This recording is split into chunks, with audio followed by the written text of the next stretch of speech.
আগাম জামিন চেয়ে হাইকোর্টে দ্বারস্থ হলেন অনুব্রত মণ্ডল। বীরভূমের ইটভাটায় লুঠের মামলা বিচারপতি তীর্থঙ্কর ঘোষের এজলাসে আবেদন অনুব্রত মণ্ডলের।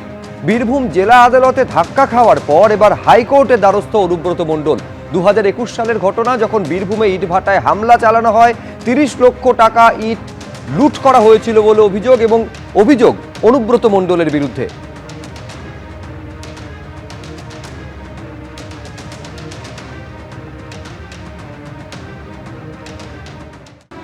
ফের শহরে বিপুল পরিমাণে টাকার হদিশ।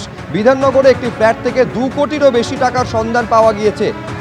প্রায় রাতভর তল্লাশি চলেছে এবং টাকা গোনার কাজ চলেছে।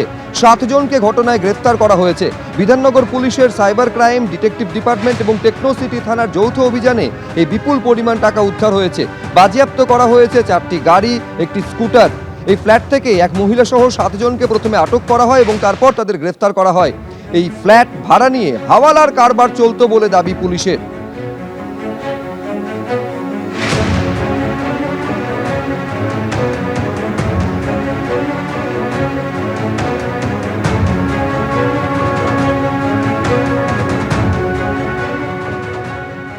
নিউটাউনে কল সেন্টারের আড়ালে হাওয়ালার ব্যবসা। এই মুহূর্তে আমরা রয়েছি টেকনো সিটি থানার সামনে।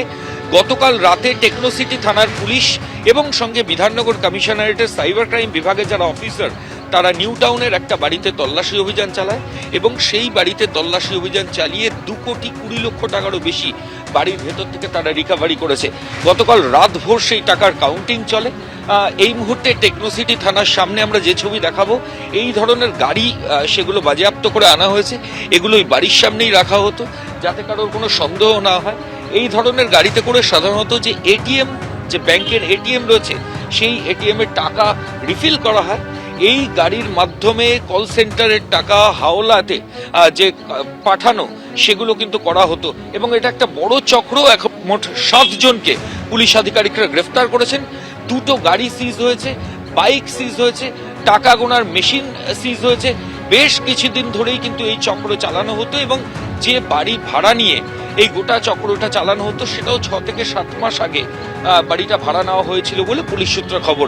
গোটা র্যাকেটের সঙ্গে কারা রয়েছে সেটা বিধাননগর কমিশনারেটের টেকনো সিটি থানার পুলিশ এবং সাইবার ক্রাইম বিভাগের যারা অফিসার, তারা যৌথভাবে তদন্ত শুরু করেছেন। ক্যামেরা অতনু কুণ্ডুর সঙ্গে ময়ূখ ঠাকুর চক্রবর্তী, এবিপি আনন্দ, নিউটাউন।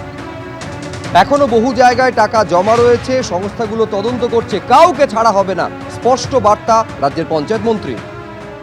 এর আগেও উদ্ধার হয়েছে, এখনো বহু জায়গায় কালেকশন চলছে অবৈধভাবে এবং বহু জায়গায় এইসব টাকা জমা আছে। এখানেই আছে আমার জানা আছে, গাড়ি করে পার করা হয় আস্তে আস্তে করে, শত শত কোটি টাকা আছে। তো সময় হবে যখন সংস্থাগুলো করছে, তারা খুঁজে বার করছে, বার হবে, কাউকে ছাড়া হবে না। এবিপি আনন্দ, এগিয়ে থাকে, এগিয়ে রাখে।